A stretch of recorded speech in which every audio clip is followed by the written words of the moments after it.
Welcome to another episode of the Mind Your Business podcast, the podcast that goes straight to the core of what drives entrepreneurial success.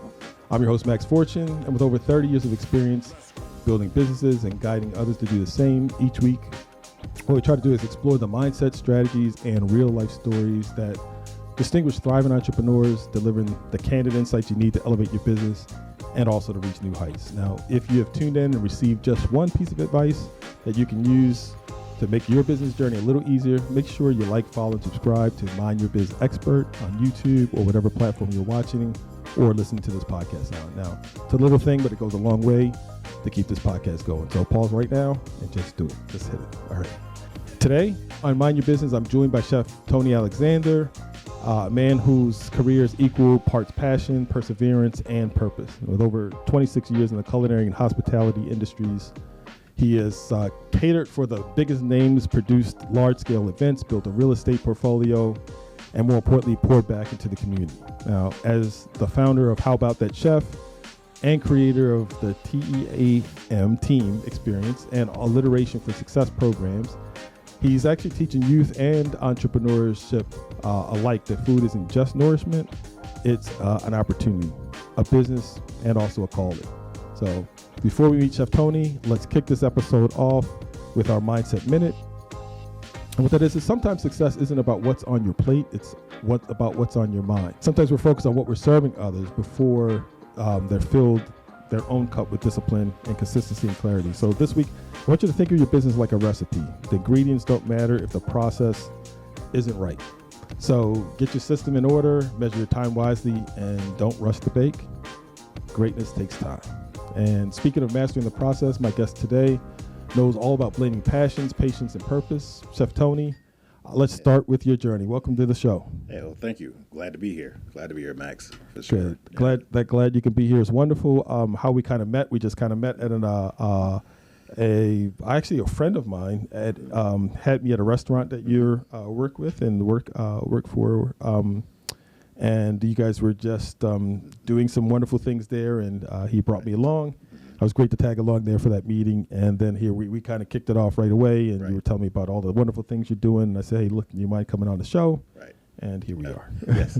Yep, definitely. We were actually at Lenox Mall. Yes. At my partner's restaurant, and Cheese. Wow, and Cheese, yes. Yep, so, that's how we got in touch with each other. And you know what, I had I have to say this, I guess, because it's a small shout out or whatever. You probably could have done that, but I had the pleasure of trying something at Angie's. It was a weird sandwich for me. It seemed like, because it was I think it was like a turkey sandwich. Okay. With it had greens on it. It had You actually had the ATL. The ATL, yes. Yeah, it was the sandwich that comes with macaroni and cheese. Yes. Collard greens, and you know what? bread. If you can move a little closer, because I want to hear this recipe. Yeah. Yes, it's ATL.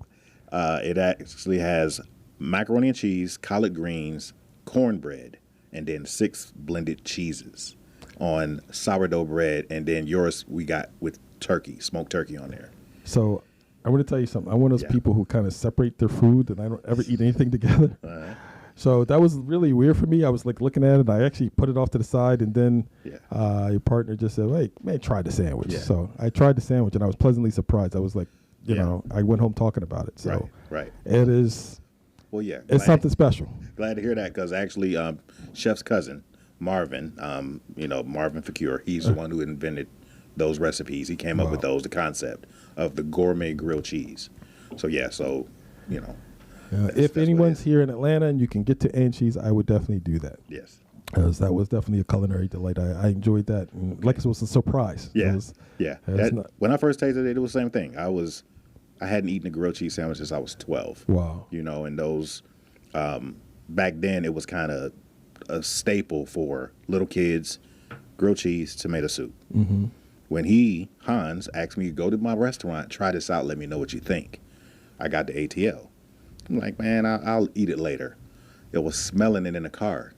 Pulled over, took a bite. I killed that sandwich. It's like, this place has to be in more places. Yeah. It was Yeah. it's definitely something special. Yes, So for sure. I definitely want to, I guess, send that out there. Yeah. If you get a chance to try it, go to And Cheese. Definitely do that. And you guys are opening up a new location somewhere, right? Yeah, down Midtown Atlanta. It is on North Avenue and Peachtree Street. It is under the Windsor Hotel, Windsor Commons. So Gotcha. it is a new restaurant going to be opening up in that location. We also have a food trailer as well. Wow. So Wow. yeah. Man, good stuff. Good Yes, stuff. sir. Yes, sir. So hey, we're gonna get in here. We're gonna start with your journey. You know, your story is one of resilience and reinvention. You know, it's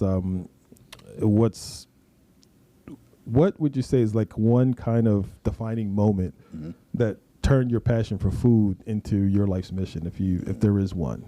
Okay. Well, I would say that as far as one defining moment, main thing was I was always surrounded by food, by someone cooking, family. So my grandmother on my father's side, Louise Washington, Big Lou, Okay. she was a chef at the Ritz-Carlton Hotel downtown Cleveland for 26 years. Wow. So when I would go visit her, I lived in New York, she stayed in Cleveland, she would send for me during the summer. And when I got there, I would see her in the kitchen sitting by the refrigerator. And then, you know, go outside and play, y'all. Me, my cousins, we're going outside. Come back a couple hours later, table full of food. I'm like, this was in the morning. Then from that, like early afternoon, table full of food because she wanted people coming in and out just eating throughout the day. Wow. So fried chicken, pork chops. My grandfather, he did some ribs that night. That's out there in the morning. She would have little things of spaghetti, macaroni and cheese, greens. She had a garden in the back. So stuff was fresh, a pear tree. So just that experience. Wow. Then my Aunt Rose was the one that did all the holidays, Thanksgiving, Christmas, and then birthdays.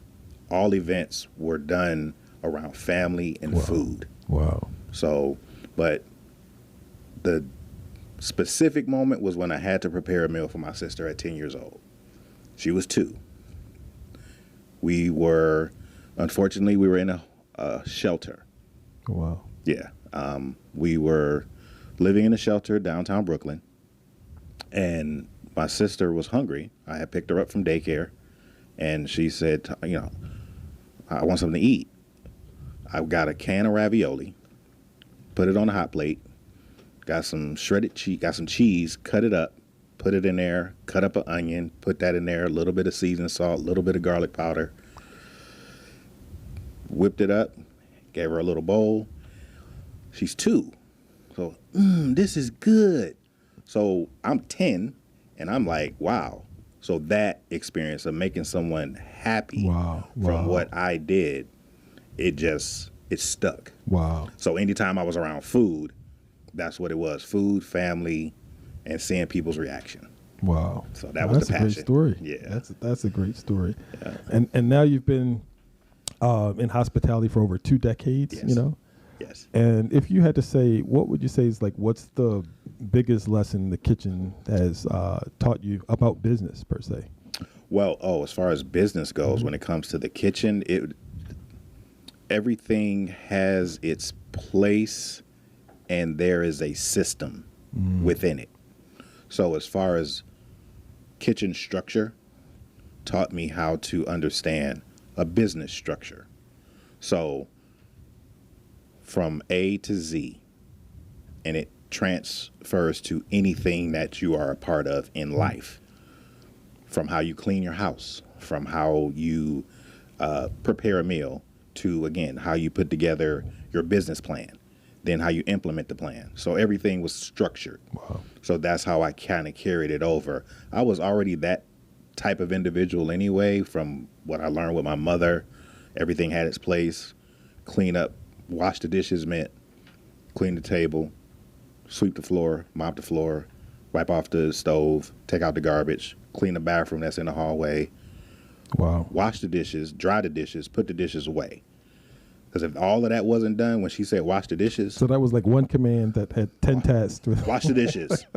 There is a structure. Wow. There is a structure. So that was instilled in me at a very young age. So it just kind of carried over. Then, other thing, I went to the military, so it just was structure meant everything, and that's how it carried over into business. Wow. Yeah. That's amazing. Yeah. So I'm curious to know, how about that chef come to life? You know, and kind of what makes it stand out in your mind from other culinary brands? Well, the thing, when I started trying to cook, you know, like literally make a meal, I would call my mother. It's Terry Alexander, Terry Elaine. I would get on the phone. Hey, Ma, how do I fry chicken? And just for people to know, if you've ever tried to cook anything, the hardest thing in the world to cook properly is fried chicken. Is it really? Yes. If you can cook fried chicken, crispy on the outside, moist and juicy on the inside, without burning it or having the inside be dry, that is cooking perfection. Wow. Because you're doing it in hot oil, so you can't gauge, but you have to know the technique. Once you have that technique down, anything else, and coming from a chef, I know sometimes people hear it and say, man, well, you're an expert at it, or whatever it may be, depending on, you know, he's a engineer. He knows what to do on the boards. Oh, man, that's simple. If you can cook fried chicken to perfection, you can prepare anything else. So it's not just throw some chicken in some flour, throw it in the pan, take it out and eat it. No, you know, people, you know, soak it in the buttermilk and all of that type of stuff, or the way that you flour it, then you got to make sure you dust it off. You got to make sure you don't have the flour caked on. So the temperature of the oil has to be a certain temperature when you put it in. You know, so it's a process. But once you get that process down, anything else, pan searing salmon, doing lamb chops, going out on a grill and cooking food. If you want to make macaroni and cheese, greens, any type of dish outside of frying chicken is just a simple step. Frying chicken is a whole process. Wow. So, you know, I never quite heard it explained that way, or never thought about it. I guess you just, I always thought about it the way I explained it a second ago. But. So, you know, again, that's the way, and that's how my mind works. Everybody's mind doesn't work the same way, but still, and yet when I am teaching people, or when I do some demos, or people call me on consultations, when I'm in a restaurant training, this is how I try to explain it for, you know, the simplest of ways to understand it.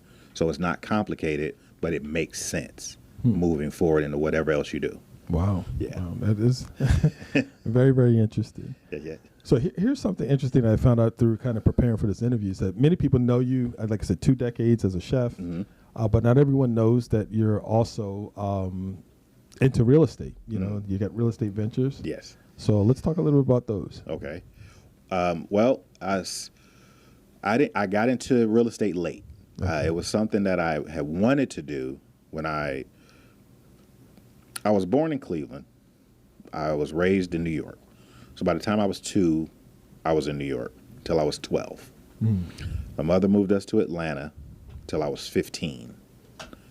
Back to Cleveland. Wow. So when I was in Cleveland, my passion was always to get back to Atlanta. I got to get back to Atlanta.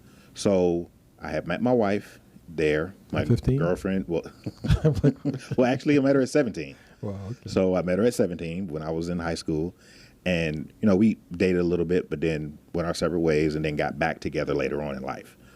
So with her, it was, hey, you know, husband, wife, we have children. I want to buy a home, but I didn't want to plant my flag in Cleveland. So it took a while to convince her to move to Atlanta with me. Wow. So we're talking 2004. So it took about 5 years. Oh, wow. To convince her. And by the time we got to Atlanta, still from 2009 until 13, that's when it's like, okay, I think I'm ready. I think I'm ready to do this. I studied, went and found property, but then it was, well, you know, it'd be probably better to build a house. So I was convinced to build a house. I had my first house built in 2013. Wow. Now, we got all the way through the process. Now, how much people may know about real estate when it comes to building a This is the house you're going to live in? Or this is the house we're going to live in. We, you know, picked out the tiles, the countertops, the flooring, how the fireplace was going to look. Was it stone? Was it So every detail. intricate Wow. detail of the home we picked out? We were going through the swatches and all of that type of stuff and picking out patterns and colors and fabric. House got fully built. Took 3 months. It was built. We were doing what they call the blue tape walkthrough. Any little blemishes and drips of paint or whatever you see, put the blue tape on it. A week till closing. Got a phone call, Mr. Alexander. The numbers aren't coming back looking good. What are you talking about?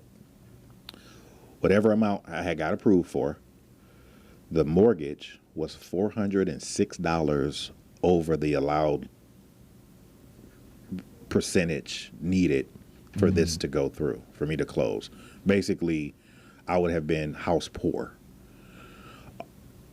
meaning my mortgage would have took all of my funds that I was getting for the month, and I wouldn't have anything else. So they said, you're $406 over the limit, so we can't approve this. Wow. After a house was built. Wow. So that experience made me regret trying to buy a home. But what it did do for clarity is make me study. How does real estate work? What are the numbers? What are the parameters? What do I need to do? So from that point on, house, it fell through. They tried to get me with another finance company and everything. It just didn't work out. So house got built. Somebody else moved into it. Wow. But from there, I was walking around with a briefcase full of information on real estate, process, numbers, how debt to income ratio works and everything that was needed. So once I started understanding it, had another house built, lived in that one, sold it for almost double what it was, what I paid for it. Wow. Got 2 other homes outside of that. I have an Airbnb, which is an event home with my cousin Karma in Baltimore. Have a investment property in Cleveland with my investment group, Club Legit Investment Group.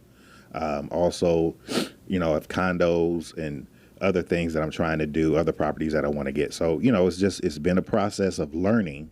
But once I learned, then it's like, okay, well, this is how you do it. Knowing from multi-home properties, from commercial properties, residents, single, flips. So, that's just something that I got interested in because of the bad deal. Wow. Starting off. So I have a saying that I say to people that things don't generally happen to us, they happen for us. Oh. You know what I mean? Yes. And when you kind of understand that everything that happens for you, then you kind of, and I guess the way you look at life, whatever, we were kind of talking earlier, and it kind of goes into that thing where we learn more from our failures or the things that don't go right than our successes. Yes. And so it's important. I think so many people are afraid to have bad experiences or don't bounce back from bad experiences when they do have it. Yes. And I think that's a wrong thing. I think we just learn way more. I mean, you are a perfect example of that.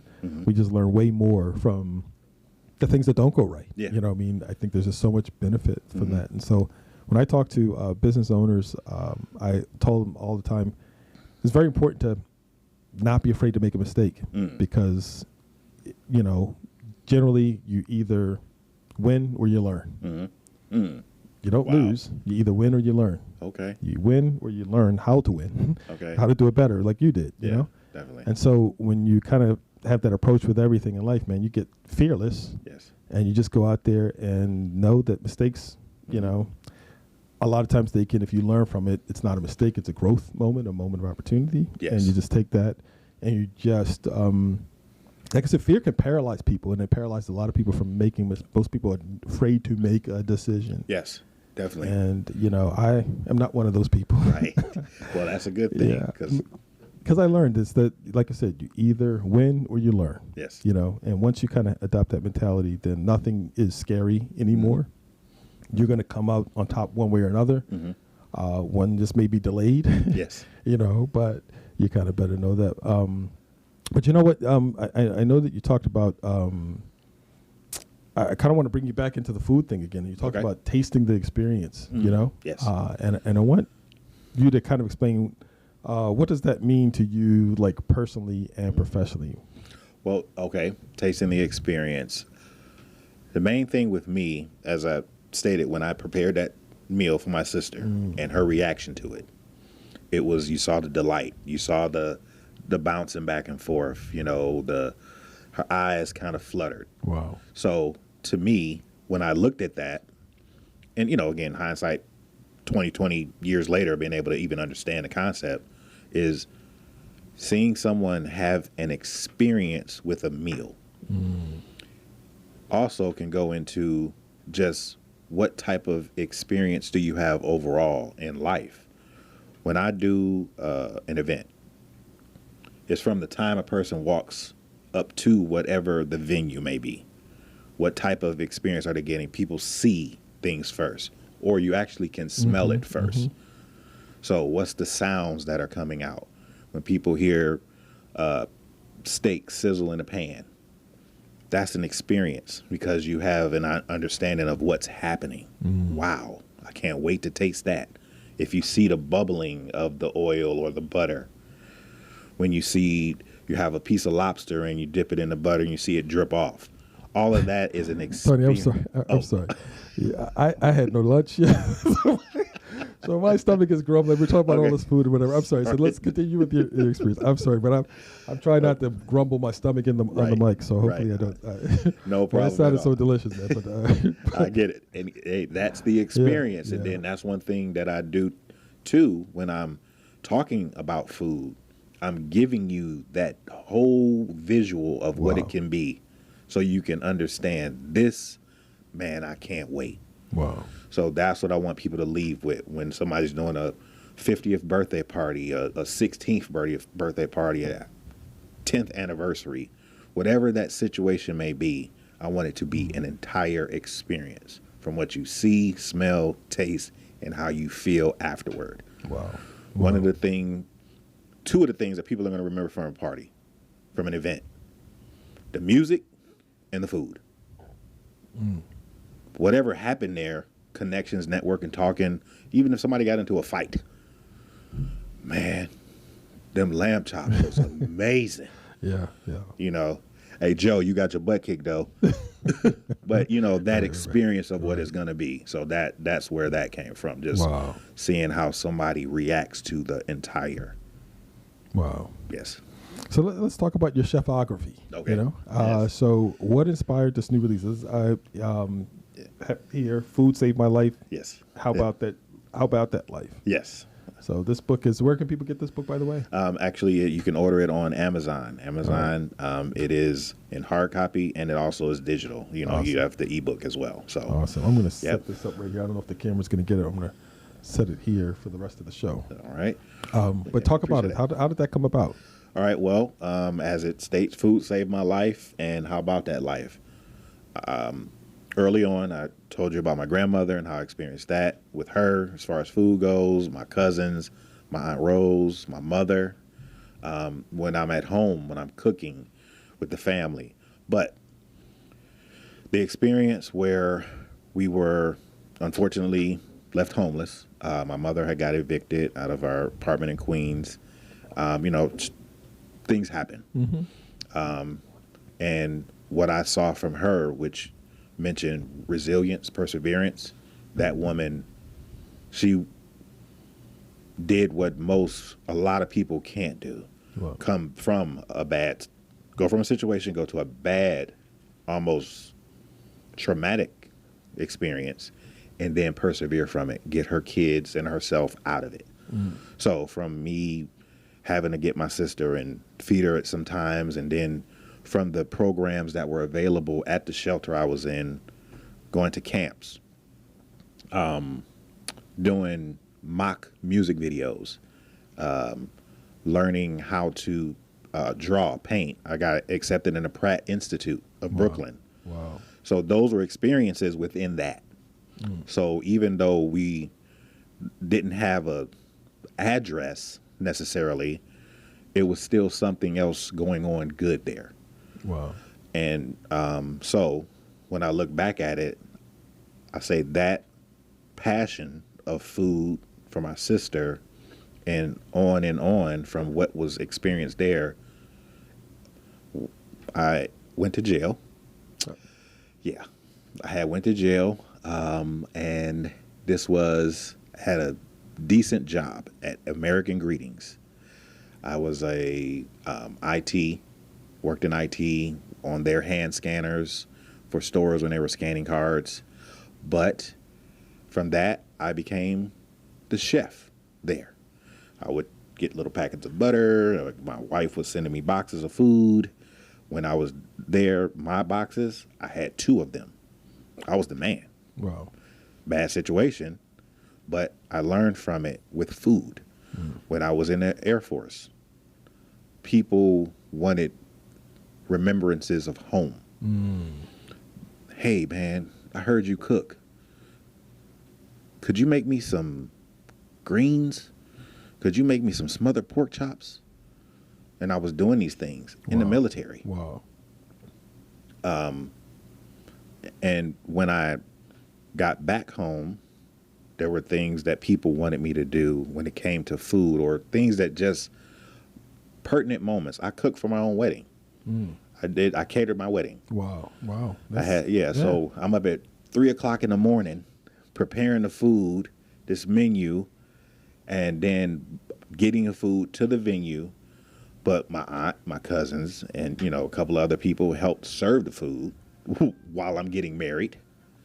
So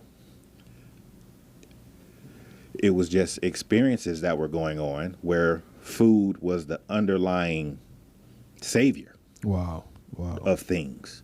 So it always made me feel good that I was capable of doing this no matter what was going on. Wow. No matter what was going on, food was just that. So as I say, food saved my life. Wow. And then things that I've been able to accomplish because of it. How about that life? So, So kind of how did you stay creative after 26 years in the industry that's evolving so, constantly? How do you kind of keep your creativity going? Well, that is creativity or more competitiveness. I'll tell people, I'll go to restaurants. Some people enjoy going to a restaurant with me. I don't go to many. Okay. I don't, because, I'm very, very critical. I can imagine. So I'm walking in the door from the hostess. Thinking about that experience. The whole thing, everything that happens. When you're seated, after the person leaves, someone's supposed to come, hey, do you want any drinks? All right, get away, get your drinks. Someone's supposed to ask you, do you want appetizers? Do that, come out. Women are supposed to get served first. You're supposed to serve from the left. So I'm looking at everything that's going on. So with that, I look at, I could do this. Not saying better than, but I know my capability. And then also research, looking up items, seeing what other people's do. I may watch a Gordon Ramsay. I may watch Emeril Lagasse was my guy. Wow. Bam. That was my guy. So he really got me passionate about it. Bobby Flay, all of those types of things. But then too, if I go to a restaurant, maybe not go there to eat. Hey man, what y'all doing in the back? Can I talk to the chef? Say, hey, I see this on the menu, but what would you really want to do? So just kind of getting where does something like that go? Where is it? Well, first, of course, I introduced myself as, Le Cordon Bleu graduate. I graduated from Le Cordon Bleu of Atlanta in 2012. The experiences that I've had, the people that I've cooked for, Tiger Woods, Condoleezza Rice, and if I just say, hey, let me speak to the chef, I don't care if I went to a McDonald's. If I say chef, somebody perk their head. Who you, chef? Oh, well, I guess that guy. And they feel honored. You're not a cook. You're not a line cook. You're not if I put chef on it, they kind of perk up about that. Gotcha. So they're more willing to speak or get some knowledge themselves. Hey, man, you gave me a compliment. So that equal footing, people are willing to talk, open up, and then if it's an interesting conversation, they're just willing to share. Wow.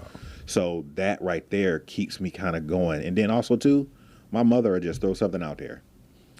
I was thinking about, you ever did blueberry barbecue sauce? What? Let me check it out. Hey, I think I saw somebody doing some sweet potato fried chicken.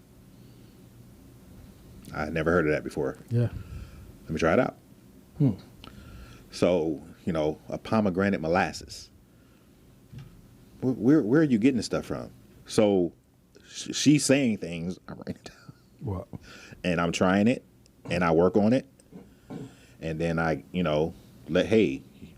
somebody calls me, hey, Tony, I need you for an event. All right, well, let me test this out. And then when I do, people call, what did you just do? So, it's like that. I got people in my ear. I go out, I research, I ask questions. I'm trying to be in your head. So, so I can keep fresh. Even with LeBron James talking about how he watches his kids play basketball and it gets him motivated. Wow. When I see other people doing stuff, it keeps me motivated. So, wow. Yeah. So somehow through all of this, you kind of managed to turn your brain into like a full lifestyle. Food, events, mentorship, and education. And so I'm curious to know, is that kind of like intentional, or was that like an organic thing that just kind of happened or on its own, or? Well, I think it happened organically because, you don't know what you don't know. And while I'm learning something, then I see how I'm getting somewhere, but then I may see somebody doing something a little different, or wait, how'd you get there? So I'm like, okay, well, you know what? For the person coming behind me, let me see if I can give them either a easier path, or this is the path you need to stay on. So I was always kind of one willing to give information, willing to teach, willing to motivate. So all right, well, with doing this and knowing what I didn't receive, the situations I was in, being in that hotel, the Brooklyn Arms, coming home from jail, going to a community center, learning how to do interviews, learning the internet was just kind of really, we were still doing AOL dial-up. Yeah, I remember those days. So how to put your resume online and, research jobs. And so people were kind of helping me do things. So I looked at those situations like, hey, man, if ever I got the opportunity, I want to be able to give back. So children, they took away home economics out of school. And I wanted to talk about that. Yeah. So, and it's like, well, what aren't these children getting? They're not getting a structure of business, how to invest, how to write a check. So I'm like, what, a check? What is that? Yeah. I know they don't know about CDs. So beyond that, it's just what the knowledge is, what things are not being taught any longer, or hey, why don't they know about this? So I started kind of planning certain programs around that. Hey, what could we do better to get these kids a little ahead of the game before getting out of high school? So, and one of my groups, Club Legit, it started off as a high school fraternity, but it had a purpose. School Days was out. Okay. So it was a different world was out. HBCUs, the stepping and all of that, the college sweaters was going on. So we were style, flair, but we were a brotherhood. Then we had our sisters as well. But it turned into young men being accountable for one another. Wow. And that meant something. So one of the founders, Juan Tony, he does a mentorship program with Club Legit. He has a curriculum in schools up in Cleveland. He's doing, he's getting a group of men together that knows different things real estate, finance. Again, he does personal fitness, life coach. So these are things he's getting young black men into 8th grade, 9th grade, 10th grade. So once they come out, want to go to college or whatever they choose to do, they have a step ahead. So that's what I wanted to be able to do as well, being a part of that, linking up with those type of people and paying it forward. Yes. So what would you say is what's next for the How About That Chef brand and your new entrepreneurship ventures? Well, currently I'm been listed as an accountability manager for my business partner and owner of And Cheese. He is, again, opening up the new location in Midtown. We got a food trailer going on. So I started off as the accountability manager, restaurant consultant. Now I've been given a title district executive chef because of that location, putting together operations manual with Calais and Allure and all of them that are helping with that concept to basically make it possible to license in other places. Those are things I'm working on. Wow. And as far as the How About That brand, I have the team, the team experience. Together everyone achieves more. So I worked on that curriculum that I'm starting in vocational schools. Wow. Starting at the 9th grade level. So that is going to be a main focus on that. Also working out scholarships for families in need during the holidays. Wow. And other type of emergency packs for homeless that may be out there, trying to get a sponsorship for those to be able to get necessary items, hygiene items in packs to be able to just pass out to the homeless.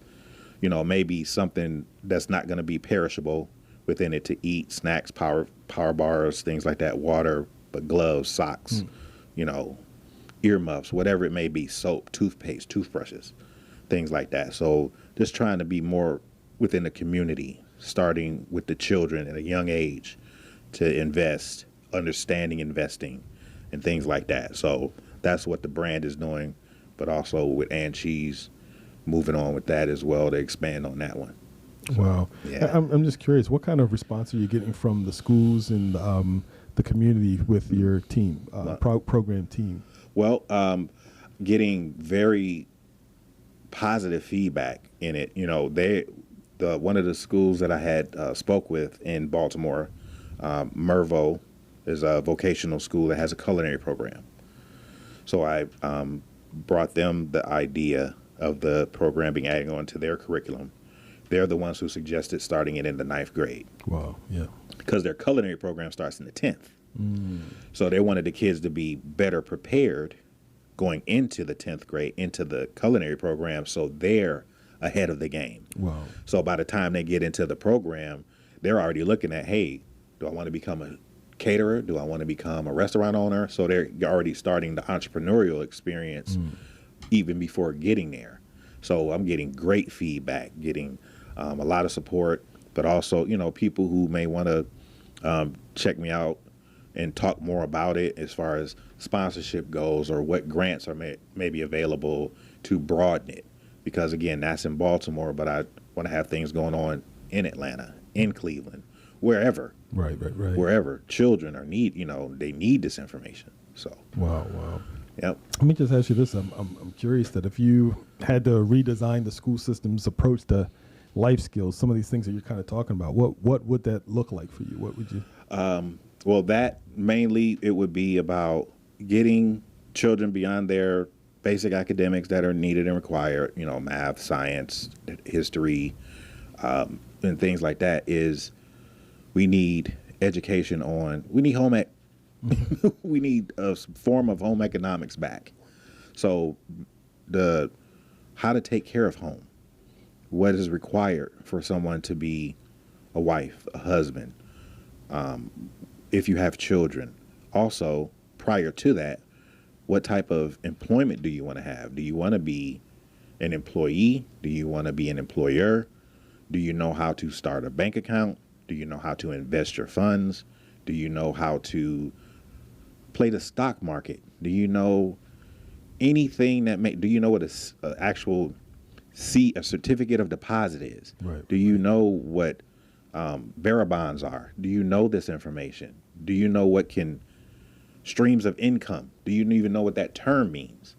When you're at your most comfortable, you at least have 7 streams of income coming in, where you may have your main that you're working, then one that actually handles your overhead, then anything else coming in after that can be something that's put away into a savings account, have something going into a CD, something going into an IRA.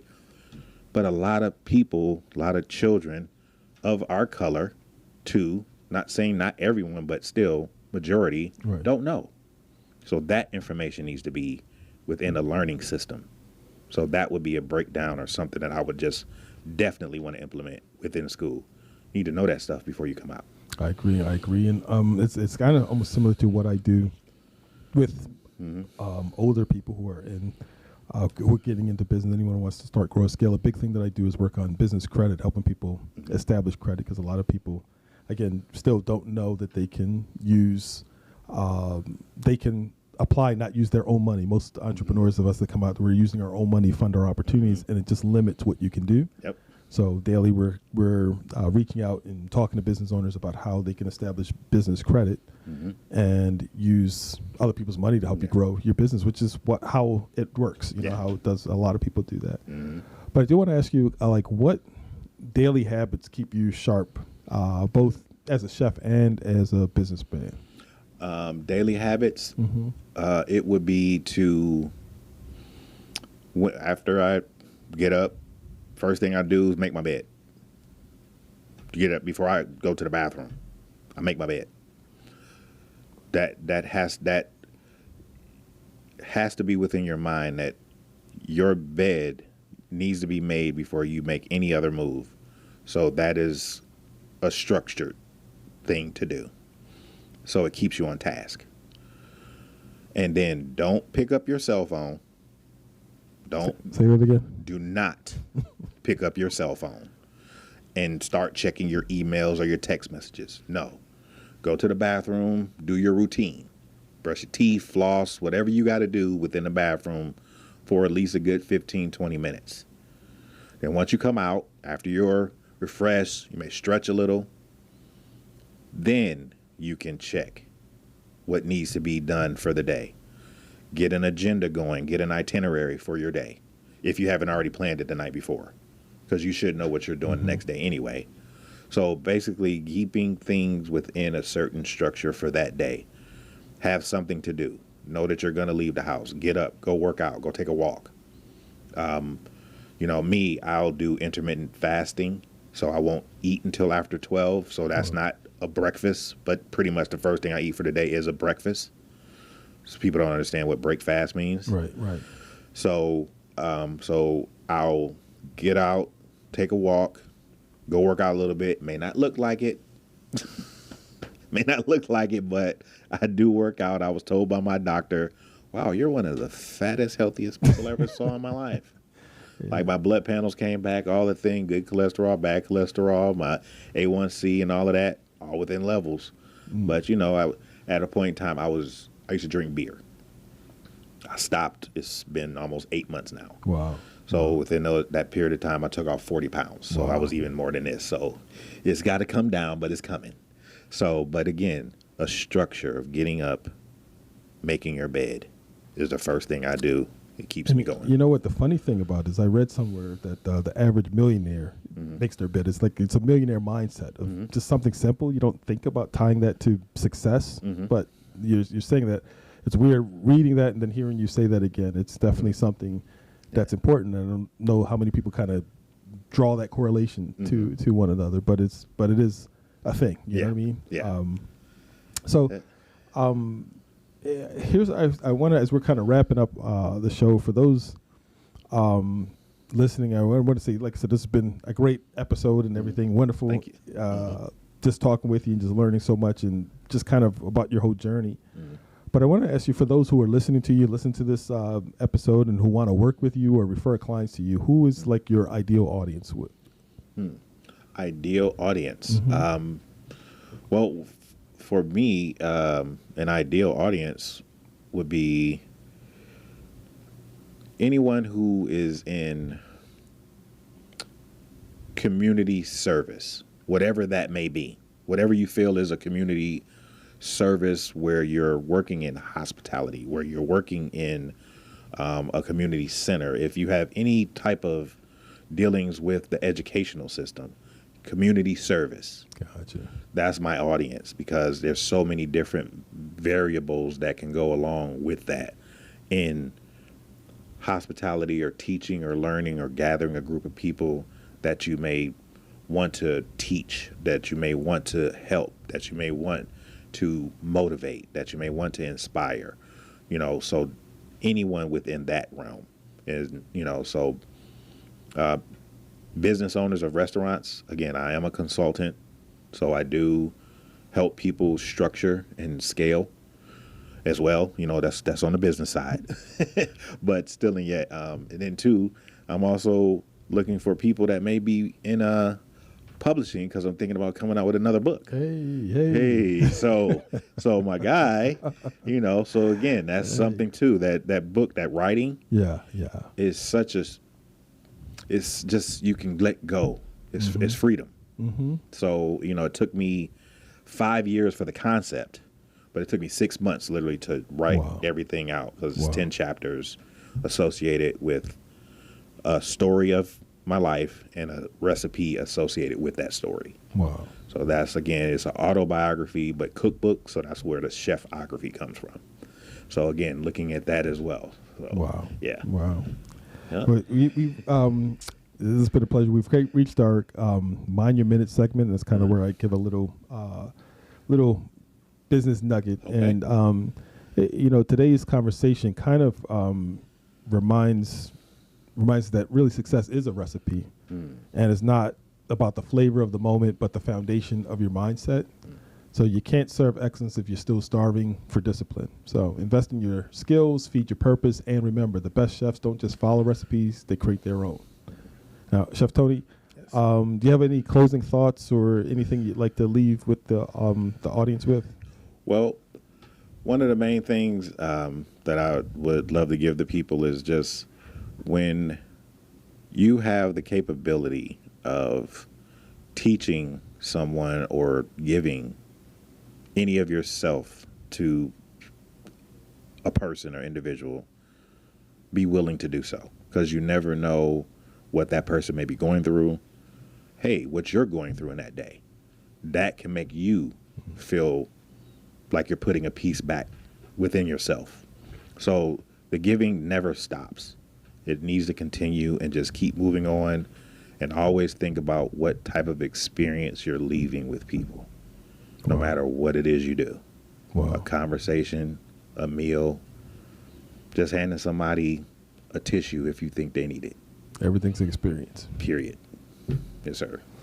Well, there you have it. Chef Tony is living proof that passion plus purpose equals impact, and from the kitchen to the classroom to the community, he's shown us that success tastes best when it's shared. So Chef Tony's been an absolute pleasure working with you, or just sitting here having you on the show today. It's been wonderful. For our listeners who want to learn more about your programs, events, or of the new chefography, where can they find you online? Well, online for Instagram, you can find me at howaboutthatchef_ATL. That's HOWBOUTTHAT_ATL.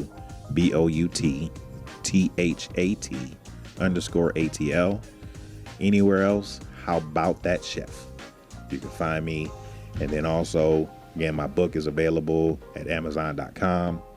So, and if you find me on How About That Chef, you can request a consultation, and I'll be able to give you a talk about anything you may want to.